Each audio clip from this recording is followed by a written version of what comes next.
পণ্যের প্ররোচনায় নিজের মেয়েরাই হত্যা করছে মাকে, পর অন্যজন দখল করে নিচ্ছে সাম্রাজ্য। বিজ্ঞানীরা পিঁপড়া প্রজাতির মধ্যে এমন এক ভয়ঙ্কর কৌশলের সন্ধান পেয়েছেন এবং প্রকৃতির এই অদ্ভুত অ্যাসাসিনেশন স্কিম এখন আলোচনায়। এ যেন শেক্সপিয়রের দ্য টেম্পেস্ট নাটকের দৃশ্যের মতোই। এক উপনিবেশে মরে যাচ্ছে রানী তার নিজের মেয়েদের আক্রমণে, আর পাশেই অপেক্ষা করছে সত্যিকারের শত্রু, অন্য প্রজাতির এক পরজীবী রানী। পিঁপড়া প্রজাতিদের মধ্যেও এমন এক ভয়ঙ্কর পরিকল্পনার সন্ধান পেয়েছে জাপানের কিউশু বিশ্ববিদ্যালয়ের গবেষকরা। প্রথমে দখলদার রানী গোপনে উপনিবেশে ঢোকার চেষ্টা করে। এজন্য সে কর্মী পিঁপড়াদের সাথে নিজের গা ঘেঁষে তাদের গন্ধ ধারণ করে। ছদ্মবেশে দখলদার রানী উপনিবেশে ঢোকার পরেই শুরু হয় তার আসল অভিযান।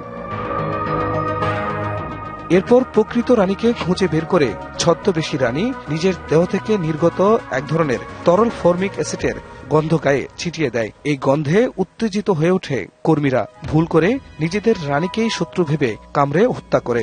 ছদ্মবেশী রানীর দখলে চলে আসে পুরো সাম্রাজ্য।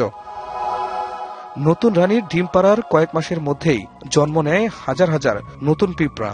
একসময় পুরো উপনিবেশ থেকেই উধাও হয়ে যায় মূল প্রজাতির অস্তিত্ব। বিশেষজ্ঞরা বলছেন, সন্তানদের দিয়ে মাকে হত্যা করানোর এমন ট্র্যাজেডি প্রকৃতিতে আর কোনো প্রজাতির ক্ষেত্রে দেখা যায়নি। এ যেন প্রকৃতির এক নিষ্ঠুর খেলা। খান মোহাম্মদ মুকুল, ডিবিসি নিউজ ডেস্ক।